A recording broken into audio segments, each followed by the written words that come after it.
ouvindo Papo Lendário, o podcast de mitologias do projeto Mitografias. Quer conhecer sobre mitos, lendas, folclore e muito mais? Acesse mitografias.com.br.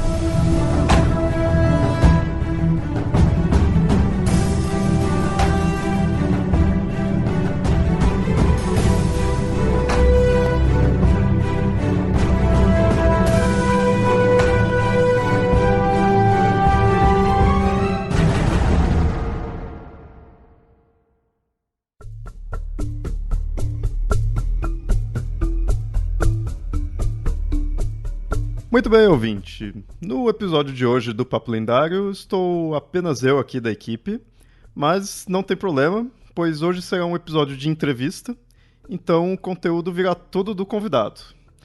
Digo convidado para não dizer que é da equipe, pois já participou de vários episódios aqui do Papo Lendário, além da gente já ter feito 3 projetos juntos do Mitografias, né? Já sou da casa, já não tem mais vassoura atrás da porta. Exato. Então hoje estou com o Andrioli Costa como convidado, como entrevistado. Aí, valeu, Léo. Muito prazer estar aqui. E aí, pessoal? Bom estar aqui com vocês de novo. Legal. Muitos ouvintes aí já te conhecem, né? Já viram aí de outros episódios que você participou aqui, além da própria antologia, né, que a gente fez junto, ou então também que tem muitos ouvintes do Papo Lendário que também é ouvintes do Poranduba, né? Então, muitos aí já te conhecem, mas caso tenha algum ouvinte mais recente aí que também não te conheça, pode se apresentar aí. Beleza. Então, meu nome é Andrioli, né? Eu sei que eu sempre digo isso, mas é importante. Não é meu sobrenome, é meu nome. Andrioli Costa. Eu sou jornalista natural de Mato Grosso do Sul, pesquisador, terminei meu doutorado ano passado, gravei aqui com o Léo contando como é que foi a tese, né, que teve tudo a ver com o mito. E agora eu estou no pós-doutorado na Universidade do Estado da Bahia, onde eu estou estudando a relação entre folclore e jogos analógicos, ó. Novidades aí pela frente. Sou editor do site Colecionador de Sacis, onde eu apresento o meu podcast, o Poranduba, né, toda semana, ou quase toda semana, né, sempre que possível, falando sobre folclore em entrevistas ou monólogos. E também, né, nosso querido Popularium, que está para voltar. Eu tenho 60 dias para entregar o primeiro episódio, que está com o contrato assinado, então vai rolar aí Popularium segunda temporada. Bacana, bacana. Já que você citou aí seu pós-doc, tem previsão aí de quando que vai finalizar? Qual que é o tempo? É um ano, né? Eu comecei agora, a primeira participação ali minha foi em agosto, que aí começam as disciplinas, né? Eu começo também a entrar num grupo de pesquisa ali dentro da universidade, então a partir daí é um ano para você fazer o projeto. Eu já estou selecionando o corpus, vão ser jogos analógicos, especialmente jogos de carta, que é o que eu mais encontrei, sempre com relação com mitos brasileiros. E aí eu já encontrei assim, a grande maioria, né, dos poucos que tem são voltados para combate e alguns voltados para humor. E aí o que me chamou a atenção é isso, né? A gente só consegue resolver essa relação do jogo analógico com o folclore, parece, né, de duas maneiras. Ou você bota os mitos para se enfrentarem, né, para matar ali, para exterminar o Saci, exterminar o Curupira, ou você coloca numa perspectiva de humor que às vezes é muito, assim, muito tênue, né, entre o limite do humor e do racismo mesmo, com povos originários, e deboche com saberes ancestrais. Então você vai fazer uma piada lá, tem um jogo de cartas que você bota, ao mesmo tempo que você tem um Curupira, você tem lá um índio de... Eu estou usando índio de propósito, que tá escrito isso, tá, gente? É assim, um índio de iPhone, um índio de bermuda da Adidas, sabe? Aí você fala, putz, é assim que a gente consegue lidar, né, com... Não tem outra alternativa para lidar? Não é possível. Então, o meu trabalho tem 2 fases. A primeira é compilação e análise. Eu estou procurando juntar esse material e fazer uma análise dele, né? Como é que eles lidam com os temas do folclore, com os temas dos povos originários, com o racismo, com esses desafios do contemporâneo. E na segunda etapa, encontrar os vazios, né? O que não está sendo trabalhado, o que faltou ser trabalhado. E nesses vazios eu posso, inclusive, ter ideias para fazer outras coisas, outros produtos. Então, quem sabe aí do pós-doc não vire alguma coisa no futuro. Estou prometendo aqui, mas a gente nunca sabe, né? O dia de amanhã. Que pena que só encontrou dessas formas, assim. Eu sempre imaginava algo mais... Não que tivesse, né? Mas que seria legal ter algo mais narrativo, né? Acho que encaixaria. E muita gente fala assim, tem um RPG tal, não sei o que. Falando, tá, RPG não vai entrar na pesquisa, gente. E aí tem gente falando assim, por que você não trabalha com videogame também? Você tem que filtrar, né? Senão... Tem que filtrar, tem que fazer um recorte. Se eu não fizer um recorte, eu posso estudar, assim, o mundo, né? Então, claro que o videogame é interessante, mas eu acho que o jogo analógico tem uma relação com o folclore muito legal, que é o da presença, né? Que é você estar junto ali com seus amigos, junto fazendo um ato presencial mesmo ali, que é todo ritualístico. Então, claro que hoje em dia a gente não está com essa facilidade toda, né, para jogar por conta da quarentena. Você não vai na casa do seu amigo jogar War, mas tá ali, né? Tá ali guardadinho. Um dia a gente vai poder jogar de novo. Então tem muito disso. Bom, beleza. Então vamos já começar aqui na algumas perguntas, mas já vai estar até relacionado com isso que você falou, com essa parte que você encontrou, né, sobre como é representado o folclore. Porque, ouvinte, né, no episódio de hoje vai ser pra gente falar de como é essa divulgação do folclore, como que é divulgar, o Andrioli que tá bem aprofundado nisso, né, como ele vê a questão da divulgação, e aí aproveitar e mais na segunda metade do episódio falar aí do livro que ele tá lançando. Pode já citar seu livro, que aí a pessoa já, enquanto tá ouvindo aí, já vai pesquisando se ela não ouviu ainda sobre o livro. Né? Maravilha.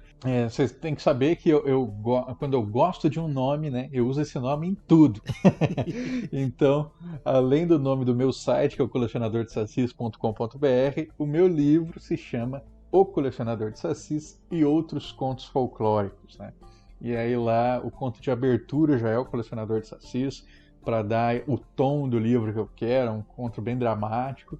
E ao longo do livro vocês vão encontrar 7 contos inspirados em folclore brasileiro, né? Sempre brasileiro, porque é o que me interessa. E esses contos eles vão transitando de vários gêneros, né? Vocês vão encontrar ficção científica, drama, romance, fantasia, mas o que une todos eles vai ser realmente essa relação de afeto com o folclore brasileiro. E tem várias resenhas assim que estão chegando, né? O pessoal está falando que não é só um livro com contos instigantes, né? Mas que é um verdadeiro manifesto. E eu gostei muito disso, porque eu escrevi querendo fazer bem diverso, que é para mostrar que é possível, sabe? Que a gente não precisa ficar contando sempre do mesmo jeito, com o mesmo estilo, com os mesmos gêneros. Eu quis sempre variar bastante ali no nosso uso dos mitos brasileiros. Bem interessante. Eu tenho uma questão que eu quero levantar relacionada a isso daí. Você tem acompanhado já bastante tempo aí seu trabalho e você tem o podcast, quem é ouvinte, né, já é bem provável já conhecer aí o Poranduba, mas você escreveu esse livro e você tem outras produções também. Você já produziu filme, já fez produção em fotografia, né? E sempre, né, com essa questão do folclore. Mas eu queria saber como que é trabalhar nessas diversas mídias e, assim, qual delas que te chama mais atenção, qual que você gosta mais? Qual que eu gosto mais é difícil, porque o pessoal tem muito aquela onda, né, se você faz só uma coisa, você vai ser bom naquilo, você faz muita coisa, você vai ser mediano em tudo, né, vai ser medíocre em tudo. Então, paciência, né, é o que eu consigo fazer. A minha vontade de criar, ela vem em ondas de interesse, tudo atravessado pela minha vontade de falar sobre esse tema que eu tanto amo, né? Então, às vezes, vai vindo ideias, assim. Então, que nem o Léo falou aí de fotografia, né? Eu comecei a ter interesse por fotografia quando eu, dando aula de fotojornalismo, eu comecei a pensar, comecei a pesquisar referência e vi que tinha um monte de ensaios, assim, que as pessoas usavam mitos gregos, ninfas e sucubos e não sei o quê. E eu falei, caraca, quem já fez isso com folclore? E aí não achei nada, assim, ou quase nada, né? E muitos deles, assim, abusavam da estética do nu para fazer uma coisa bem de galeria mesmo.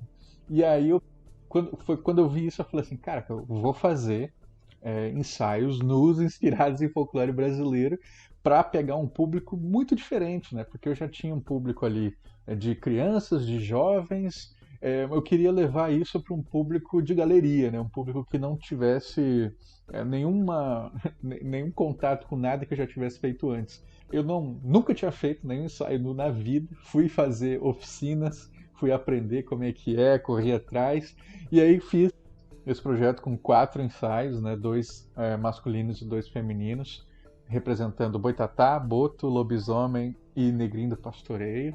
E aí foi muito legal, mas eu não consegui dar sequência porque era um investimento muito grande, tinha que pagar a locação, tinha que ter ali, para as coisas que eu queria fazer eu tinha que investir muito mais, né, e tal. Então eu não consegui ir para frente, mas o que eu fiz eu já fiquei bem satisfeito, que muita gente passou assim a despertar novos olhares, né, para o folclore, para uma questão também estética, né? Você consegue trabalhar aquilo com estéticas artísticas muito sofisticadas. Então, eu achei uma delícia fazer. Aí o audiovisual, que também é uma coisa que eu gosto muito, eu já dei aula de audiovisual na universidade e tal, eu tenho essa limitação de equipamento, mas eu quero fazer, então eu faço. Então eu já fiz vários curtas, né? O meu primeiro curta é de 2010, era inspirado na lenda dos tesouros enterrados no Paraguai. Depois eu fui fazer o filme do Colecionador de Sacis mesmo, e aí veio algumas outras pequenas produções, até fazer esse ano o Raízes, que é o meu documentário onde eu entrevistei os meus avós e parte da minha família paterna, né, para saber qual que é a relação deles com folclore brasileiro, e especialmente com o Saci, né?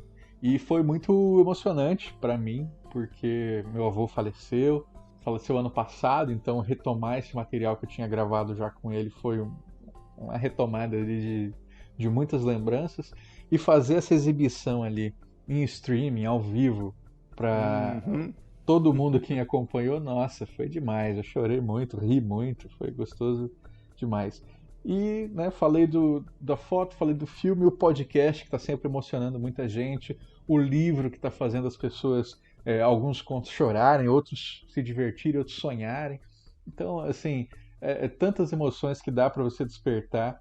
E eu sendo esse catalisador, né? Mas quem está despertando mesmo é o folclore, é esse sentimento que a gente tem de revisitar a si mesmo.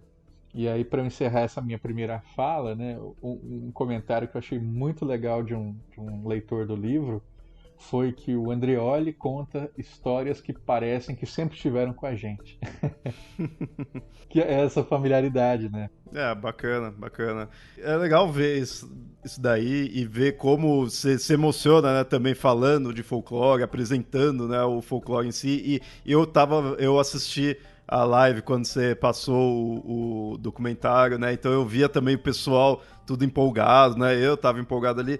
E isso é legal isso é interessante para a gente ver a minha próxima questão aqui, que é essa visão que as pessoas têm do folclore nacional, se para você tem visto se isso tem melhorado, porque sempre teve, né, aquela visão meio bem preconceituosa mesmo, né? Acho que não teria outra palavra, né? De ser algo menor, né? Coisa desse tipo. Você acha que isso tem mudado? Você acha que tem melhorado? O que você pensa disso? Infelizmente, acho que surgiram outras questões, né? Eu comecei a ler sobre folclore, trabalhar na iniciação científica, né? Hoje eu estou no pós-doutorado, comecei na iniciação científica em 2008. Então são 12 anos. E nesses 12 anos, eu vi uma transição que foi até bem interessante, né? Que quem estava criticando o folclore 10 anos atrás, hoje não é mais esse mesmo público. Como assim? que 10 anos atrás as pessoas estavam lá falando assim, folclore brasileiro é tosco, é ridículo, legal mesmo, é mitologia gringa, mesmo quando usam o termo folclore, né, vai ser o folclore inglês, vai ser o folclore britânico, alemão, enfim. E aí o folclore brasileiro sempre parecia deslocado, porque essas pessoas elas não estavam acostumadas a ver narrativas, ilustrações, estéticas de todas as maneiras, né, inspiradas nessas nossas criaturas. Então, o próprio nome, né, dos nossos mitos, eles geravam estranhamento. Então, era muito fácil você ver ali as pessoas usando um elfo, elven, e não sei o que vem, né? Uhum. Só que estranhar quando você tem Saci, Boitatá e falar que nome estranho. Não é estranho, é porque você não está acostumado a ver isso nessa mídia que você está consumindo, né? Isso sumiu muito, assim, ainda existe, claro, mas comparado ao que já foi, é muito menos. A discussão que passa a surgir de alguns anos para cá, e que esse ano está muito forte, é que folclore, ainda insistindo nessa lógica de que folclore é mentira, que folclore é um saber menor, folclore é inferior, mas isso falando a partir do ponto de vista dos indígenas. Então, indígenas com muito vocais nas redes sociais vão dizer: gente, isso aqui não é folclore, isso é cultura indígena. E eles estão falando isso porque eles têm esse entendimento de que folclore é mentira, né? E muito essa lógica, assim, que não é uma lógica aplicável, né? Que só usam folclore para falar do que é indígena. Isso não é verdade, né? Porque se a gente começa a tensionar, a gente vai lembrar de Negrinho do Pastoreio, que não tem nada de indígena, de Mula Sem Cabeça, que não tem nada de indígena, lobisomem, enfim. A gente tem vários mitos que não são indígenas, então essa primeira comparação já não vale. E o que eles estão usando para falar que é folclore não é o que a gente usa, né? Folclore é muito mais amplo do que mito e lenda. Folclore são modos de sentir, pensar e agir do povo, caracterizados pela tradição e que dão forma a uma identidade de grupo, de classe, de raça, sabe? É muito mais amplo. Então folclore vai estar no modo da gente se vestir, no modo da gente falar, no modo da gente comer, no modo da gente gesticular e no modo de contar histórias, que aí vão sim estar mitos e lendas. Então, o modo como está sendo criticado é algo que eu também preciso responder. Só que eu tenho que responder com muito mais jeito do que eu respondia antes para essas pessoas que eram só ali anglófonas, amantes da cultura estrangeira. Eu tenho que conversar com esses povos indígenas que sim, eles estão muito sensíveis, que sim, eles têm muito motivo para ficarem frustrados com o modo como a cultura indígena vem sendo tratada no Brasil. Só que o que está acontecendo é que eles estão... pessoas que seguem esses povos indígenas, eles estão repetindo sem saber, né? Eles só estão pegando o esqueleto da discussão, a casca da discussão, na verdade, e aplicando isso sem reflexão. Então, às vezes eu faço ali uma postagem, né, divulgando um trabalho, e aí o cara vem e fala: você sabe que isso não é folclore, né? Isso aí é cultura indígena. E não é. Ou então, mesmo se for, às vezes pode ser folclore indígena. Né? Assim como tem o folclore não indígena. Ou, assim, toda a sociedade humana é atravessada por folclore. Então isso gera novos debates, novas discussões que eu, enquanto um divulgador de folclore, eu tenho que encarar e encarar com atenção, né? Porque qualquer deslize a gente pode gerar uma falha de comunicação que vai parecer que eu não me importo com o que o indígena está pensando, e não é isso. É claro que eu me importo. O que eu estou tentando colocar é que as nossas discussões de valorização do que é folclórico, do que é ancestral, do que é um saber tradicional, também buscam construir coisas que os povos indígenas, quando estão chamando isso de cosmologia, que estão chamando de outras coisas, também estão querendo. Então, eu sempre falo assim, não dá pra gente falar de folclore, do artesanato indígena, sem falar de demarcação de terra. sabe? Não dá pra gente falar de valorização dos saberes tradicionais e ouvir os mais velhos se os velhos estão morrendo aí de pandemia de Covid. Então, assim, tá tudo interligado, a gente está tentando valorizar as mesmas coisas, só que usando talvez nomes diferentes, perspectivas diferentes e paciência. Né? Paciência, a gente vai construindo junto. Eu espero sempre isso, né? Sempre essa relação do conjunto. Interessante isso daí. Eu espero aí para você ouvinte que isso tenha ficado bem claro, porque para mim, na verdade, já era a forma também como eu pensava, porque eu entendo bem isso, Adriano, que você falou, porque aqui eu também passo, de certa forma, um pouco disso daí, só que com a relação da palavra mito, né? Mito e mitologia. Uhum. Porque também é algo que fica nesse sentido de, não, isso daí não é mitologia, porque mitologia é algo que é mentira, né? Fica tem essa imagem também. Então, aqui no Mitografias a gente tenta mostrar, não, quando a gente tá falando de mito e mitologia, a gente tá querendo dizer isso, né? Assim, só que aí nessa parte também com povos indígenas também eu vejo que é delicado, né? Tanto que um dos motivos que até hoje no Mitografias a gente não teve nada muito voltado para elementos indígenas é por causa disso. Eu preciso tomar todo um cuidado, que eu sei que é um assunto sensível, né? E eu não tô querendo aqui desrespeitar ninguém, pelo contrário, quero mostrar esses elementos, né? E tanto que a gente só passou muito, a gente em alguns episódios a gente passa, mas também em conceitos de origem africana, que também tem uma certa sensibilidade, e de os indígenas também, né? Talvez você já tenha percebido isso, inclusive com os ótimos programas que vocês têm de mitologia iorubá e tal, é que o termo mitologia para os estudos afro-brasileiros ele já é tendência há pelo menos 70 anos aqui no Brasil, sabe?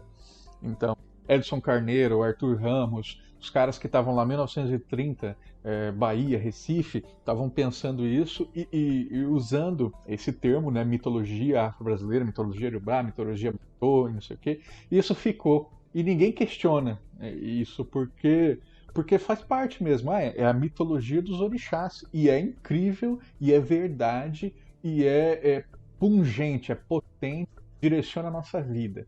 Agora, quando se fala assim, mitologia tupi, mitologia guarani, mitologia tucano, aí isso ainda gera estranhamento. Eu acho uma pena, porque as discussões podiam estar muito mais avançadas. Uhum.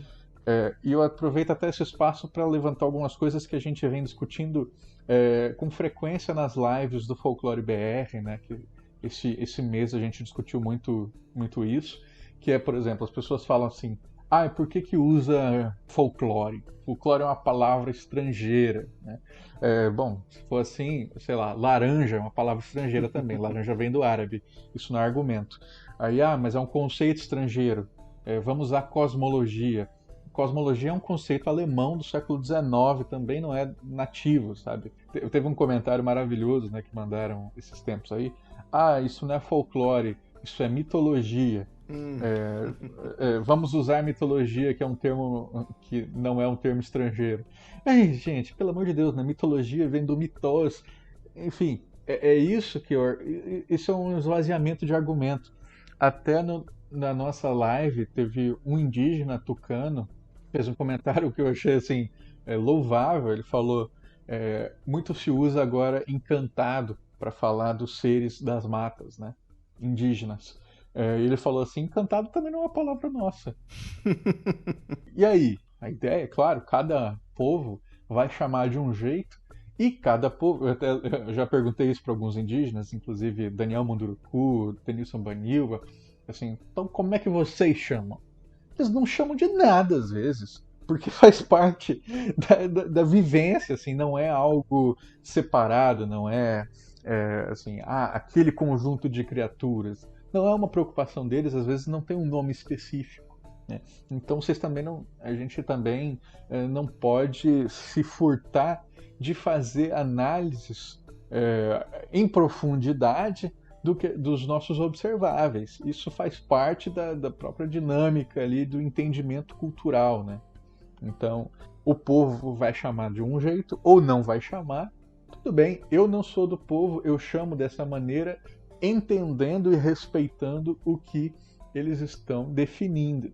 Isso isso é antropologia, né? Isso faz parte. Tem essa questão dessa sensibilidade, da importância ali da palavra, mas eu acho que eu acho que nesse caso você tem que prestar muita atenção, né? A pessoa tá usando o folclore ou o mito como para desmerecer? Não, a gente não, nós dois, né? Isso eu posso dizer por nós dois, não tem essa motivação porque não faz o menor sentido. Tem gente que ainda vai usar isso, vai usar de forma pejorativa, mas Isso é muito importante, gente. Olha só, tem gente que, assim, que pode chamar do jeito que você quiser. Falar, não quero que chame de folclore, eu quero que chame de X. O cara vai chamar de X, mas vai agir para a destruição. exato. Ele vai agir institucionalmente, né, para que a cultura queime. Ele vai apoiar um governo que estimula que a cultura queime, como as matas do Cerrado, da Amazônia, sabe?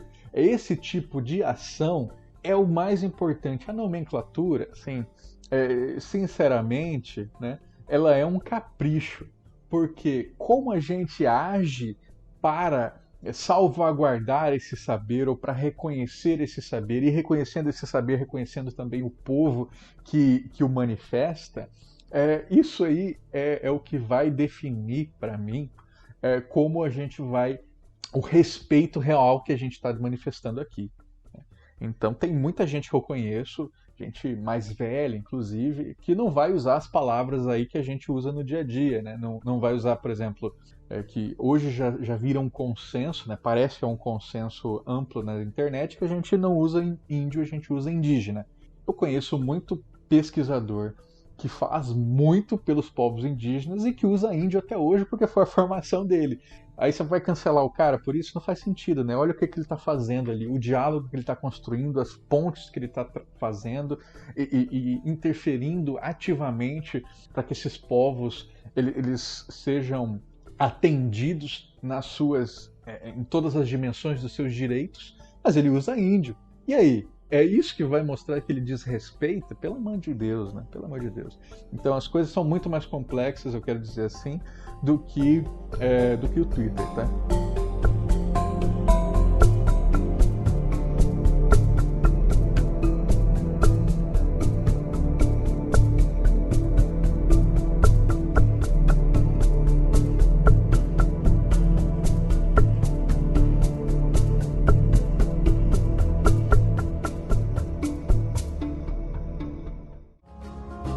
Uma coisa que eu acho interessante num dos projetos que você faz, que é do próprio Poranduba, é que é algo que me chama atenção e nos últimos episódios aí isso tem parecido, tem tido mais, é que você não se prende no Poranduba ali, você não se prende à questão de mitos e personagens, né? Então, assim, você não... é um podcast que fala do folclore. Beleza. Então vai só falar aí de Saci, já que é do colecionador de Sacis, ou só falar de mula, né, da mula sem cabeça, só disso daí. Isso eu acho interessante. Você mostra bem que o folclore, ele tá além dessa questão aí dos personagens, dos mitos. Você fala das partes de comidas, de festas, de bebidas, né? Tem questão de artesanato. Isso eu acho legal, porque a gente tava falando aí da palavra folclore, né? O que ela traz ali. Tem o lado projetivo, mas tem gente que já está entendendo melhor como que, né, pode ser usado, mas ainda assim muitas vezes a pessoa pode ligar só ao mito, como se folclore fosse o sinônimo de mitologia nacional. E você mostra que está além disso daí, né? Você mostra que não é só um conjunto de seres sobrenaturais, né, digamos assim. Isso que eu acho interessante, né? Que você falasse mais disso daí, porque eu vejo que isso, não sei se é impressão minha ou não, mas parece que no Poranduba tá cada vez mais. Sim, porque. E as pessoas sentem falta. Eu sei que todo mundo ama quando eu falo de mitos e lendas, as pessoas. Os apoiadores sempre falam assim, eu queria mais história. Assim, vai ter, eu me comprometo que sempre tenha. Só que eu tento trazer essas outras coisas, inclusive biografia de pessoas, né, que foram importantes para o folclore, que nem o Léo falou, e artesanato mesmo, essas discussões que vão além para mostrar esse grande espectro que é o folclore brasileiro, né, que são essa grande árvore que eu costumo dizer, né, uma árvore cujas raízes são a tradição e a identidade. E que os galhos, eles podem trazer muitas coisas, que vão de comidas típicas, que vão de modos de fazer, que vão de modos de contar histórias, sabe? E tudo isso. E eu sei que muitos dos nossos ouvintes são criadores, né? Tem gente que é pesquisador, tem gente que é criador de conteúdo, quadrinista, escritor e não sei o quê. E eu quero mostrar que dá pra gente se inspirar em tudo isso para virar uma pesquisa, para virar uma matéria, para virar uma história, sabe? É o que eu faço, né? Então, um artesanato ele pode te inspirar a construir cenas muito interessantes, né? Então, no meu próprio livro, o último conto é uma ficção científica inspirada no artesanato terena. Eu construo ali toda uma cena para chamar atenção e valorizar o artesanato terena. Eu fui ver como é que ele é feito, fui ler a respeito, né? E eu vi o artesanato dos povos terena, que é o povo da minha região. Ele é feito com 3 tipos de barro, né? O barro preto para dar forma, o barro vermelho para dar cor, o barro branco para dar detalhe. E tudo isso é queimado de um jeito que, assim que ele sai da queima, o barro ele fica vermelho vivo, né? E isso é muito visual, e fica muito resistente, né? Então, eu incorporei isso para uma história de ficção científica inspirada em folclore, e não é um folclore de criaturas, né? E tá lá de propósito. Eu quis mostrar que dava para contar essa história. Vou até falar assim de um livro que eu nem gosto, assim. O livro do Júnior Salvador, chama Contos Folclóricos. É uma coisa, contos fantásticos de folclore, é uma coisa bem genérica assim. Eu já fiz uma resenha dele no meu site e eu mostro assim que o Júnior ele vacilou em vários pontos. Ele bota lá o boto narigudo, sabe, tudo aquilo assim que é erro de pesquisa mesmo. Ele bota um curupira como espada, sabe, umas coisas assim que eu não gosto de nada. Mas o último conto eu gosto, que ele fala assim, é o conto que ele cria um personagem mítico para o folclore, inspirado em folclore, que é um personagem, é um menino amaldiçoado a só falar ditos populares. Então ele fica enlouquecendo as pessoas porque tudo ele vai soltando um mito, assim, tipo, Deus ajuda quem cedo madruga, o apressado come cru, e não sei o quê, e ele fica repetindo isso o tempo inteiro, a ponto das pessoas ficarem malucas, né? E isso foi muito legal porque ele se inspirou em um folclore que é o adágio, né? São os adágios populares, os ditos populares, os abusões, e transformou isso numa criatura. Pô, isso foi muito inovador, foi muito criativo. O outro companheiro aí, o Mil Mameluco, né? Que tem um perfil agora bem grande no Instagram, ele começou a fazer brincadeiras assim, ele começou a desenhar na forma de monstro criaturas inspiradas em expressões curiosas, em expressões do tipo cara de cu, vamos dizer. Ah, sim, eu tenho acompanhado. Nossa, tá muito legal isso. Muito E criativo. aí ele faz o cara de cu, Uhum. que é um monstro, assim, ou então o pé frio, né? E aí, o que é um pé frio? Aí ele faz um monstro, que é tipo um zumbi, assim, com os pés ali, que vão gelando a paisagem, e ele faz isso tudo desenhado no Paint, com uma estética de cordel ali, de xilogravura, porque o Mil é do Ceará, e é muito legal, muito criativo. Então dá pra gente fazer muitas coisas, inclusive criaturas a partir de coisas que não são criaturas no folclore. Foi legal você ter falado isso aí, porque quando eu acompanho aí o Poranduba, e quando eu comecei a perceber que, nossa, realmente tá tendo coisas assim, eu pensei, putz, será que os ouvintes estão curtindo? Assim, era uma coisa que eu tava pra... Fazia tempo que eu tava pra te perguntar, né? Porque eu vou falar, eu sou do time que quer essas coisas além dos mitos, porque os mitos eu já gosto, então eu sei onde pesquisar, procurar. Então, são coisas que eu não iria atrás. É uma coisa que é legal eu saber, mas eu não pararia para ir atrás, assim, para o que eu vou pesquisar. Eu nem saberia, né, o que ir atrás em si. E isso do Poranduba tá ajudando bastante disso daí. Então, isso que eu acho legal. Claro que eu entendo o pessoal pedir, né, também aí dos personagens, e acho que todo ouvinte aí tá sempre no direito aí de pedir conteúdo, né? Sim, sim. Eu vou fazer, eu já prometi ali que eu vou vou contar algumas histórias, vou fazer alguma mudança ali no programa, né, para acrescentar algum quadro, sei lá, onde eu possa ler coisas para eles, né, fazer alguma coisa assim que é mais voltada para contação de histórias mesmo, que eu sei que eles gostam, né? Mas não dá para negligenciar essa parte. Já teve lá a viola, né? Lembra do Uhum. programa de viola, né? Sim, sim. Viola, aí você fala assim, é viola caipira, que chato. É chato? E os pactos com o demônio que o violeiro Sim, faz? nossa, Poxa, isso aí inspira muito, gente. isso é legal, porque esse eu acho que talvez dos episódios seja o mais exemplo assim de que eu não faria ideia se eu fosse parar pra pesquisar, sabe? Não faria ideia. Aí quando eu vi isso daí do pacto, nossa, que maneiro, porque isso, sinceramente, essa questão do pacto pra mim, eu acho que é uma coisa universal, porque né, tem em várias culturas você vê isso daí, sempre questão da música, então é muito legal ver uma versão bem brasileira disso daí, né? Que é usando a viola, tudo isso eu achei muito legal. E é interessante também nesses episódios por questão da entrevista. Então você tá pondo ali a pessoa que tá inserido nisso, né? Você não só pesquisou e tá falando ali da tua pesquisa, mas você tá alguém que tá tendo realmente a vivência, que teve, né, a vivência disso e tá passando, né? Então isso é legal também. E até foi por isso que eu criei o Poranduba, né? Eu criei o Poranduba alguns meses depois de ter feito o Popularium temporada 1 lá no Mundo Freak. Eu fiz o Popularium em 2017 e aí em 2018 eu criei o Poranduba em março de 2018.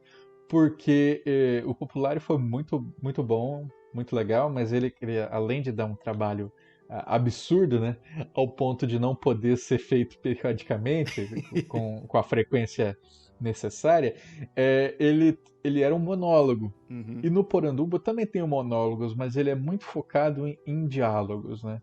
Então eu quis trazer essas pessoas para que os ouvintes conhecessem, né? Então ia ser uma ótima oportunidade não só de eu sentar e bater um papo ali, né? Conhecer pessoas incríveis, que eu sempre admirei, por exemplo, um dos programas para mim mais importantes, né? Do Daniel Munduruku. Eu sempre quis falar com o Daniel e ali eu pude sentar a mesma distância, né? Mas sentar durante 1 hora conversando com ele sobre temas que me são tão caros. Pois isso é muito importante. E talvez os ouvintes já tenham ouvido falar em Daniel Munduruku, mas não sabem ali o que ele pensa, o que ele fala, o que ele escreveu, né? Então eu poder levar isso para eles, eu sei que eu tô instigando muita gente ali, né? Bacana.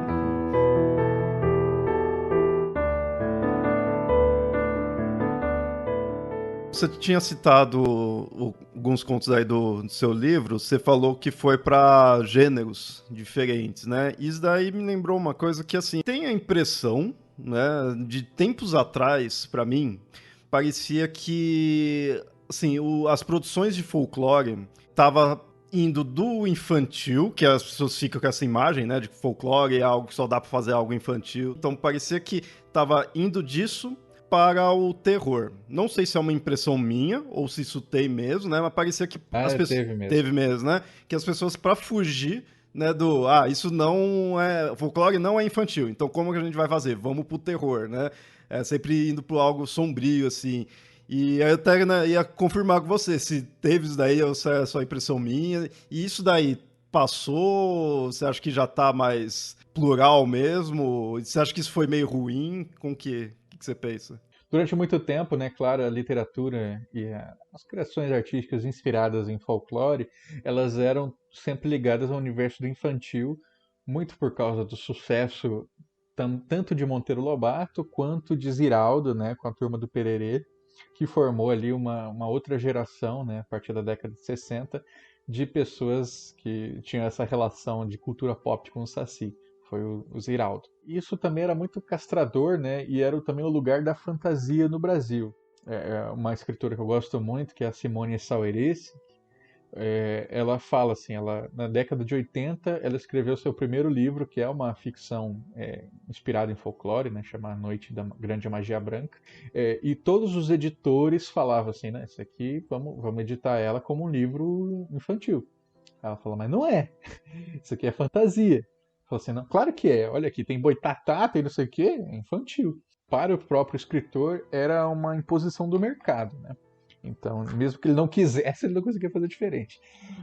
Aí chega a virada ali dos anos 2000, né, quando a fantasia no Brasil começa a ganhar espaço, e aí as pessoas elas vão fazer esse rompimento direto entre o que era infantil para o que é o exato oposto disso. E às vezes vai ser o terror, às vezes vai ser transformando ali num monstrão, né?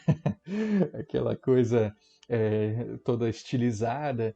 E assim, teve seu lugar, eu acho tedioso, bem da verdade, assim, eu não aguento mais ver sacis gigantes marombados, cheios de espinho sabe, e foices e correntes. Eu acho que assim, legal, já deu. Muito disso é da estética God of War, né? As pessoas tinham muito esse desejo, né? De agora eu vou fazer o God of War brasileiro, eu quero fazer esses monstros aqui gigantescos e eu quero poder destroçá-los. Tá, fizeram, assim, foi muito divulgado. Guerreiros Folclóricos, por exemplo, um jogo que tá aí há 5, 6 anos e nunca saiu. Nunca saiu, e eu sempre pergunto lá pro Joe Santos, que é o diretor, quando é que sai, ele fala, esse ano sai, e nunca sai. De certo não vai sair, mas a gente fica aí na torcida. E se sair também já sai ultrapassado, assim, é uma estética que já deu o que tinha que dar. Acho que a tendência agora, até gravei um programa sobre isso um tempo atrás, né, que era o futuro da ficção folclórica. Para mim a tendência agora vai ser audiovisual. Pelo audiovisual a gente vai ter muita variedade de histórias, né? A gente vai ter já pela Netflix a série Cidades Invisíveis, com o roteiro do Rafael Dracon, que é uma trama de detetive inspirada em folclore brasileiro. Então isso aí já vai. Não que não existissem histórias de detetive antes, inclusive eu conheço umas 5, pelo menos, de detetive e folclore, só que, né, numa grande mídia com um nome grande por trás, eu acho que isso aí vai abrir muito os horizontes das pessoas. Então dá para fazer isso, não precisa fazer outro Percy Jackson, Harry Potter inspirado em folclore, não precisa também fazer um massacre ali da Serra Elétrica inspirado em folclore. Dá para criar com bastante liberdade. Acho que isso é bem importante. Falando já dessa parte das produções, você falou aí que esse já seria, né, uma produção maior. Como que tá a questão das editoras? Porque eu fico pensando assim, escritores, você, né, sendo escritor, divulgador de conteúdo, beleza, o pessoal tá empolgado para falar de folclore, beleza, gosta disso, então isso tem aumentado. Mas aí eu fico pensando, tá, e as editoras estão preparadas para isso? Elas estão com essa cabeça também? Porque, querendo ou não, o criador, o escritor ali, ele muitas vezes faz porque gosta daquilo. Agora a editora, ela realmente vai ter a parte do dinheiro envolvido, né? Se de repente não, ela achar que não dá lucro, né? E achar, né? De repente poderia dar e a editora em si achar que não, ou vice-versa, né? Aí eu fico pensando, como que as editoras estão encarando nisso? Você que escreveu aí, você chegou a ver algo assim, como as editoras lidam? Não sabem lidar e não sabem há muito tempo. No podcast que eu fiz com o Ricardo Azevedo, que é um grande nome ali da literatura inspirada em folclore, né? Que ele transitou por várias editoras, tem uma produção longuíssima e assim, adesão em escolas a rodo. Ele fala assim, eu não escrevo para criança, eu escrevo livros que podem ser curtidos tanto por crianças quanto por adultos, mas sempre me colocam nessa caixa da literatura infantil. E assim, ele ele consegue não ser isso, né? Porque ele é um grande nome já no mercado. Mas e nós, né? E nós que estamos entrando agora? Então, o meu livro, por exemplo, qual que é o gênero do meu livro? Ele não tem um gênero, né? Assim, eu sei que tem leitores que eles gostam muito dos contos ali que tem mais ficção científica, não sei o quê. Eu até fiz uma versão atualizada do Mitomania que saiu na Mitografias lá e está muito elogiado, o pessoal está adorando. E tem gente que fala assim, assim, gostei, mas não é para mim. Eu gosto mesmo desses de drama aqui. Eu gosto do Colecionador de Sacis, eu gosto do Cor-de-Rosa, que são aquelas que são mais dramas humanos. Mas, então, assim, tem essa amplitude de público. Quem é meu público? que é história de folclore. E eu acredito, eu bato o pé que é um público grande. É um público que não importa ali, que mesmo que não curta tanto ficção científica, vai viajar junto comigo, né? Mas o mercado não é capaz de absorver isso. E outra coisa que o mercado também não é capaz de absorver é a controvérsia. Então, que nem eu falei antes, né? Essas discussões sobre os povos indígenas e o uso de folclore, isso com certeza vai afetar o mercado. E já está afetando, né? Porque recentemente um livro que se apresentava como uma ficção folclórica, a editora, não é nem editora, né? Mas enfim, a responsável ali pela produção editorial remodelou o seu marketing, pediu desculpas por ter usado o termo folclore e falou assim: não vamos mais usar folclore, vamos usar lenda urbana, que por acaso é folclore, né? E que por acaso não tem nada no livro assim, não vou dizer nada, tem 10% do livro que é lenda urbana, porque o resto é do mato. Que lenda urbana é essa? Então, assim, é uma traição da própria narrativa, mas enfim, é porque o mercado foge de controvérsia. Então, se uma pessoa que não teve um like, um retweet nem nada, abriu a boca para falar contra, aí, né, o mercado abaixa a cabeça. Agora, se o autor pesquisou, fez consultoria, retrabalhou aquele conceito e tem claro o que significa, isso não significa, não interessa em nada se pode gerar alguma controvérsia. Então, sim, é bem complicado. E o meu livro de contos, ele ficou 1 ano aí numa editora para fazer a avaliação, né? E aí eles falaram assim: gostamos muito, mas você tem mais alguma coisa? Pelo tem mais alguma coisa, quer dizer assim, então não chegou lá, né? Não encantou. Então aí eu resolvi lançar por conta. Eu não abreviei assim, não tinha desistido de primeira. Tentei os caminhos tradicionais. Não deu, lancei por conta para mostrar que tinha público, né? Então espero também ser capaz de conseguir aí novas entradas para o futuro. Eu, assim, falando como apreciador desse conteúdo, eu acho que, pelo menos, no geral, estamos passando aí os primeiros passos de agora ter mais escritores, ter mais conteúdo, mas agora acho que veio o próximo passo da questão do mercado, né? Que, não sei, talvez seja mais difícil, mas pelo menos tem gente criando conteúdo disso. E muita gente fala, e voltaram a falar para mim, assim, falaram: Andrioli, você já pensou em fazer um catarse para lançar essa obra? Ou então você já pensou em fazer um box impresso da trilogia Mitografias? Com certeza vira, assim, com certeza já não sei, mas acho que vira, né? Então são coisas assim que a gente que a gente vai construindo, né? Formando um público de interesse, e esse público de interesse também vai chegar lá no mercado. Então, se vocês gostam, né? Divulguem, falem mesmo, exponham aí nas redes sociais, mostram que vocês têm interesse, porque as pessoas estão atentas a isso, de verdade, assim, elas falam, então, inclusive quando você manda formulário para inscrição, assim, em editora, tem lá, assim, qual que é a rede social que você mais usa e que tem mais engajamento, que eles querem saber esse retorno, esse diálogo direto que você tem com o público. Sim.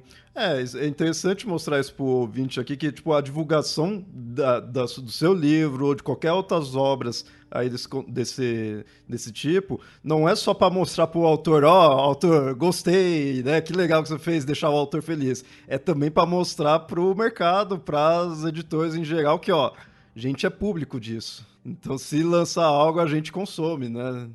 Também ajuda nisso.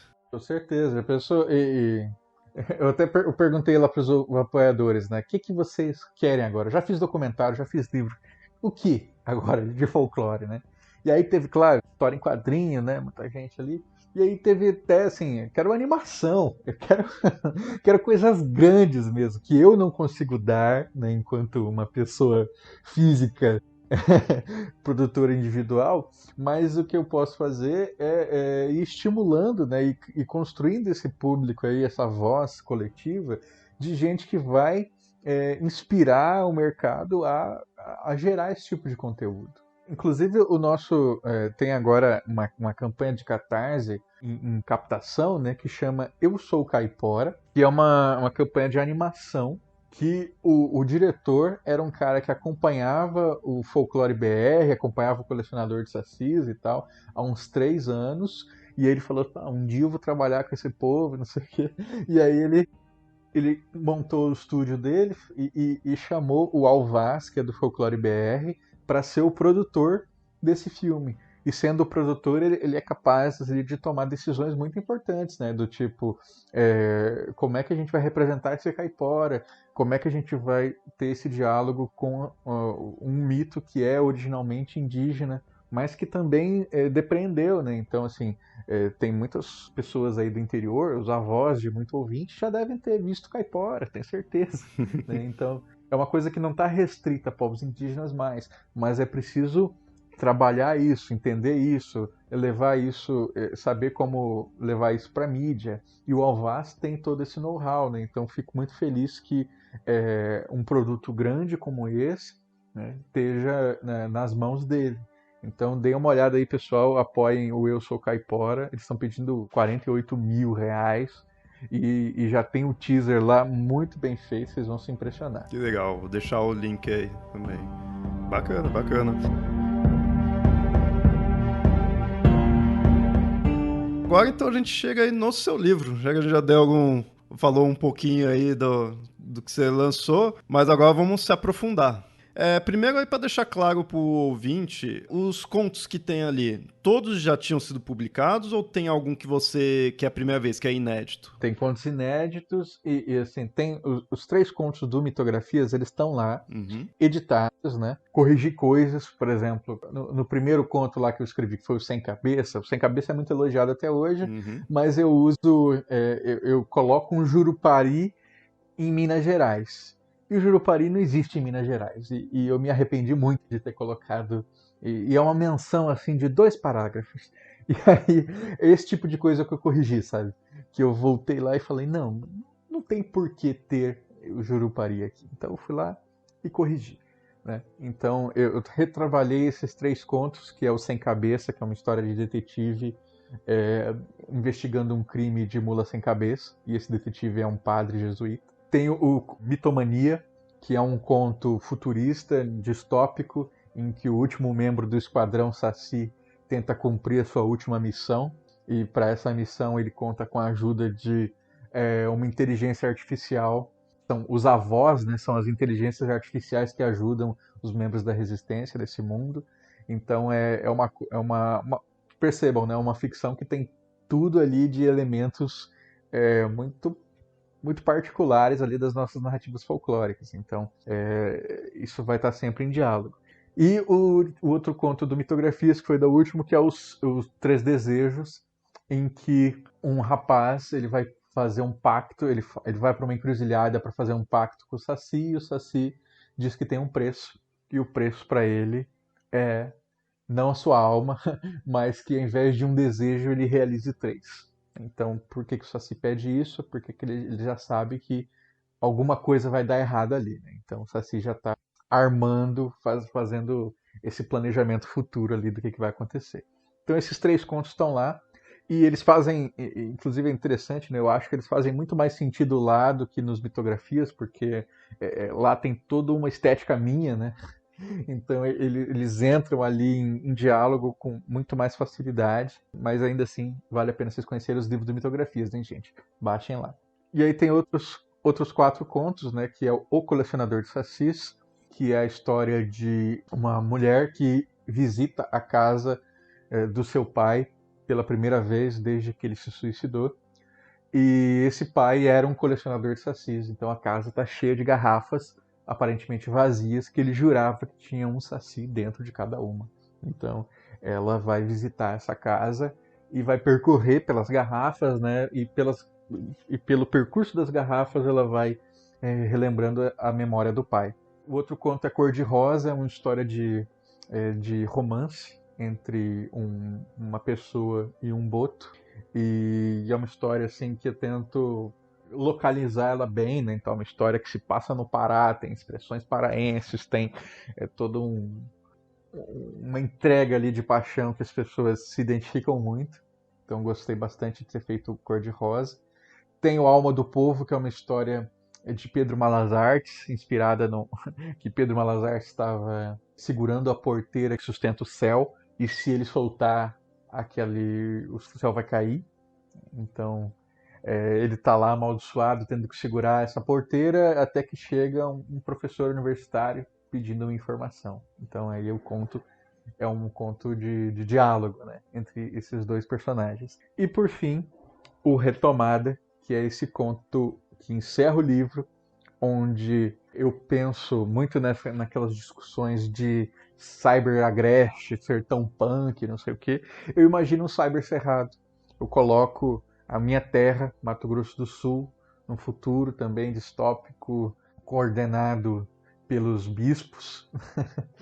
e dentro desse universo distópico, dois membros da resistência estão conversando, sendo que um deles está substituindo o seu braço metálico por um braço de cerâmica. Ele vai conversando, né, do porquê que ele está fazendo essa troca, porque esse braço de cerâmica é tão representativo e o que ele vai fazer com isso agora, né, já que ele está com essa grande bandeira vermelha no seu braço. Ele é um conto bem temático, né, para mostrar possibilidades. Então, não tem combate, é diferente do Mitomania, né, que tem uma luta ali, uma guerra que mobiliza um monte de gente. No Retomada não. Retomada é de introspecção. Os dois personagens estão conversando e pensando, mas o pessoal está gostando também disso porque por causa da inovação, né? Bem diferente. Uhum. Ah, bacana, bacana. Eu fiquei curioso, ainda não peguei pra ler, eu já comprei ele, mas eu queria gravar isso aqui antes de ler pra não querer apertar nada de nenhum específico assim. Mas como os três do Mitografias eu já, né, já conheço, já li, eu tô curioso pra ver esse o da Mula Sem Cabeça, que você falou que reescreveu, e dos três que você fez pras antologias, esse foi o que eu mais gostei. Então eu tô curioso pra ver como que ele tá revisitado. São poucas mudanças, são coisas que me incomodavam só, sabe? Tipo, uma expressão, uma palavra. Teve um conto, por exemplo, que eu tinha escrito. O que eu coloquei lá? Eu coloquei retardado. Um tá conversando com o outro e fala, larga de ser retardado, sabe? E uma coisa assim, bem tranquila, só que estando em diálogo hoje, eu sei que não é legal, né? Então eu troquei. Não fazia sentido, assim. São coisas que eu acho que cabem melhor, né? Então eu incorporei todas essas discussões e levei para o livro. E é um livro que está falando de muita coisa. Você vê, no primeiro conto eu falei, o cara se suicidou, não sei o que. Relações familiares estão muito presentes. Então é um livro para jovens, né? Eu marco ele como para 12 anos para cima. E fico muito preocupado quando as pessoas falam assim, comprei para ler com os meus filhos. Qual que é a idade do seu filho? 7 anos. Meu Deus do céu, não. Então, Mas tá marcado no livro, né? Que tá marcado, mas ninguém olha. Isso que é dó. você fez Então, sua assim, parte de lê avisar. primeiro. Compra, é barato, é 99 centavos de dólar, isso dá quase R$ 6. Lê primeiro. Se inspira nas histórias, conta pro seu filho, né? Acho que dá para aproveitar algumas coisas assim, mas ler para criança não dá, né? Isso é muito do que a gente tinha falado antes, que a história de folclore é só para criança, então não é. E queria que você falasse um pouquinho da produção do livro, principalmente no sentido assim, quando que você falou, chegou a hora de lançar? É que primeiro você tinha tentado, né, a editora, mas aí ficou, né, parado. Porque eu faço as coisas do impulso, né? Então, em julho, completou um ano, entrei em contato com a editora, eles falaram que, né, deram essa, assim, manda mais coisas, tem mais coisa? Talvez tenha, mas também, né, vou esperar mais um ano. Aí eu falei, não, então agora eu vou lançar. E aí eu entrei em contato com o Vitor Widergrum para fazer a capa, né? E a capa foi mais uma homenagem aí que eu fiz, né? Eu falei assim, eu quero nós 5 do Folclore BR, eu, Mikael Kitts, Anderson Alvaz, Ian Fraser e Lorena Herrero. Cada um de nós trabalhamos a nossa maneira, né, para a divulgação folclórica. Eu, nessa maneira muito mais ampla, né, como a gente já viu, A Lorena, que faz uma produção muito constante de ilustrações inspiradas em folclore, na página Hat the Pumpkin. Muita gente deve conhecer por causa dos Folktobers, né, guias dos monstros brasileiros que ela faz, já fez durante 3 anos seguidos, então ela fez 90 mitos brasileiros já nessas ilustrações, tirando os quadrinhos que ela faz e tal. Lorena é demais. O Anderson Alvaz, que é um comunicador, né, designer, está aí encampando essa animação que eu falei, está organizando as lives do Folclore BR, está fazendo um monte de coisa. O Ian Fraser, que é escritor, já lançou Araruama, que é uma ficção heróica de inspiração indigenista, está lançando agora o Noir Carnavalesco, que é uma história de detetive e folclore. E o Mikhail Kittis, que é um cara assim, que está trabalhando muito de perto com povos indígenas, está ilustrando as criaturas ali da maneira como eles descrevem.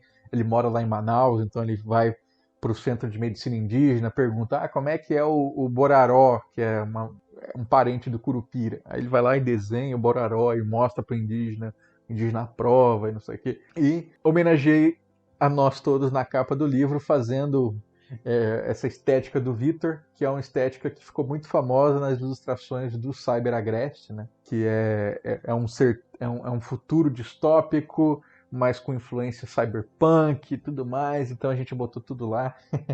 Ficou muito divertido. Pedi para Karen Alvarez fazer a diagramação do livro. Corri para fazer essa última leitura, né? Porque eu já estava lendo.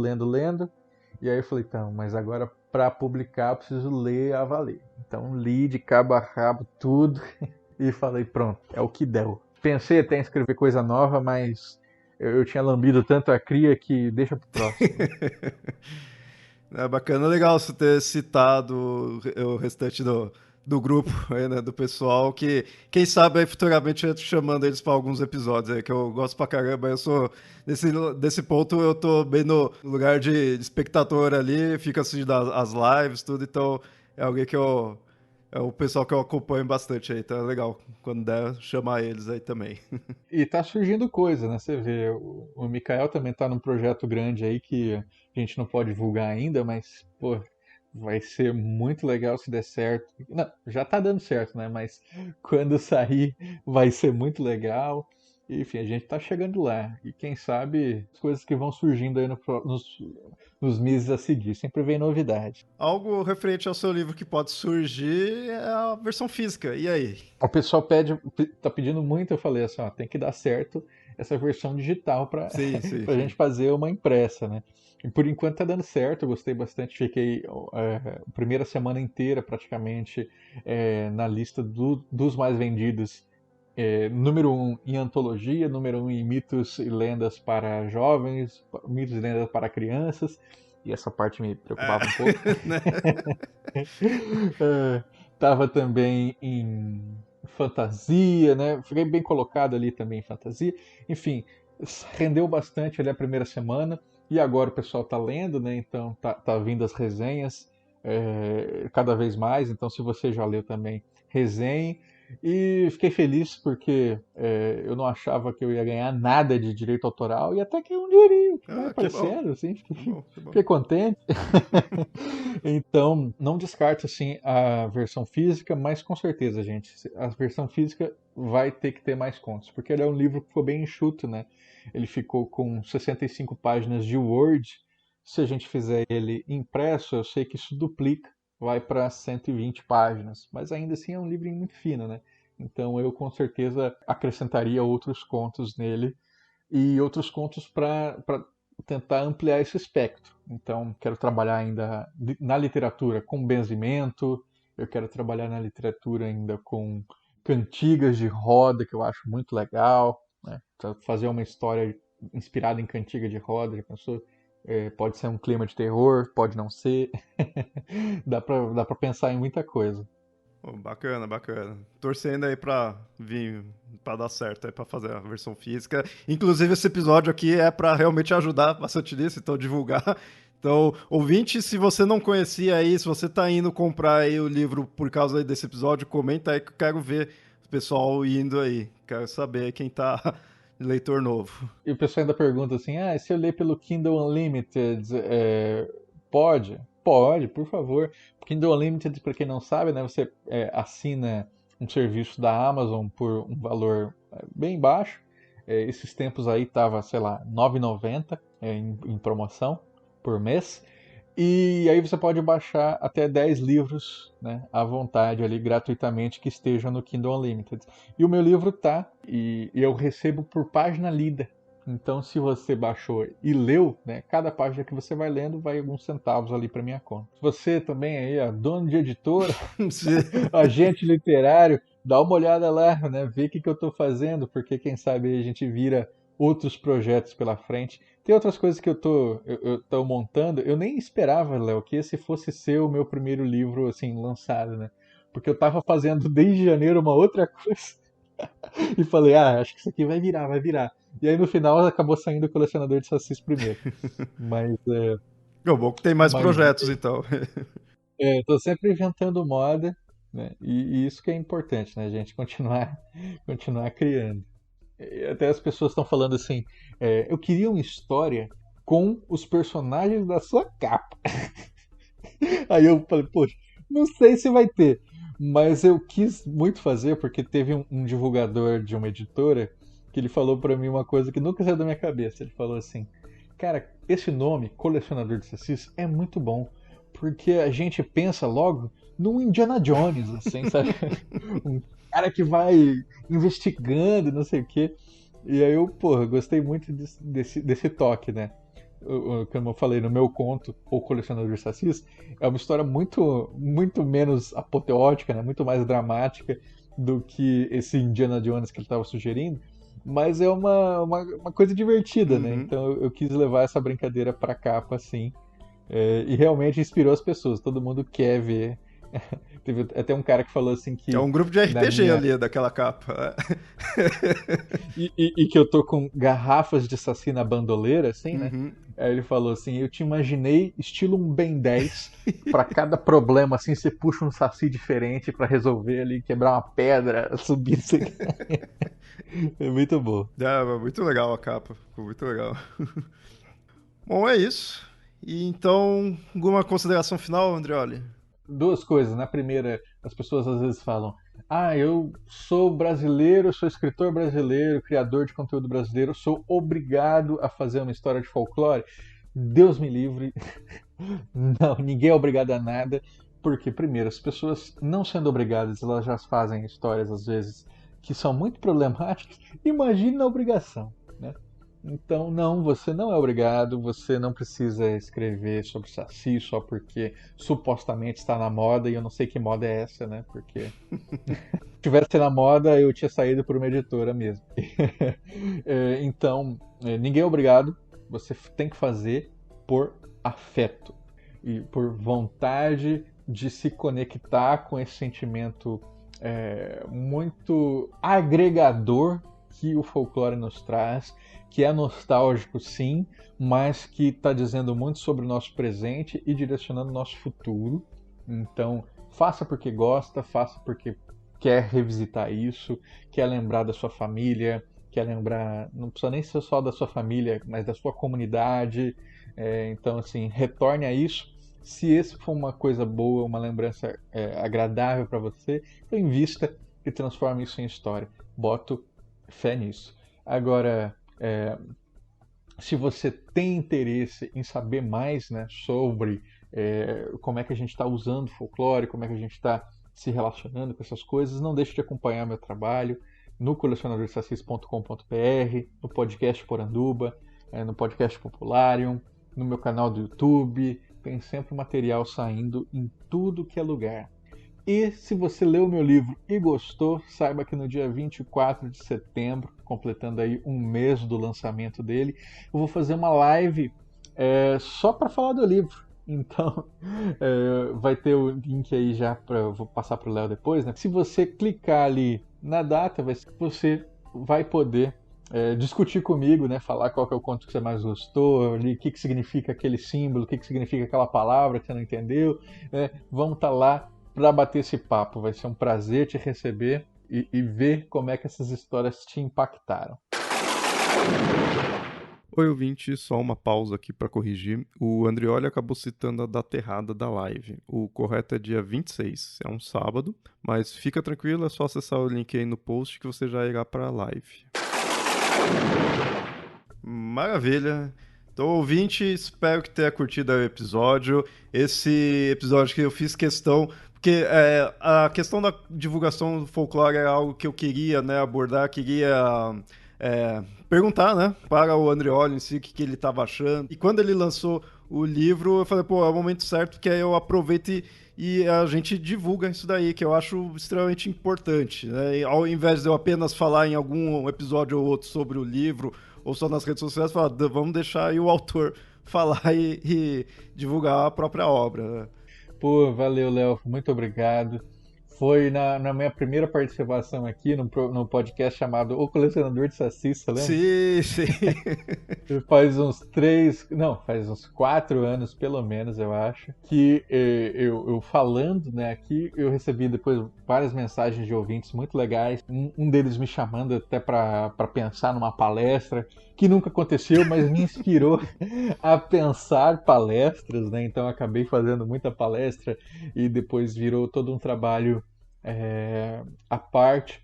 Inclusive, eu não falei disso, né, mas divulgo aqui o meu outro site, se você quer conhecer a parte institucional, www.consultoriafolclorica.com.br. Lá você vai ver as palestras, os cursos que eu dei já sobre folclore, vai ver sobre leitura crítica, mentoria. Então você tem uma obra pronta, quer começar uma obra, entre em contato. Então já estou fazendo para...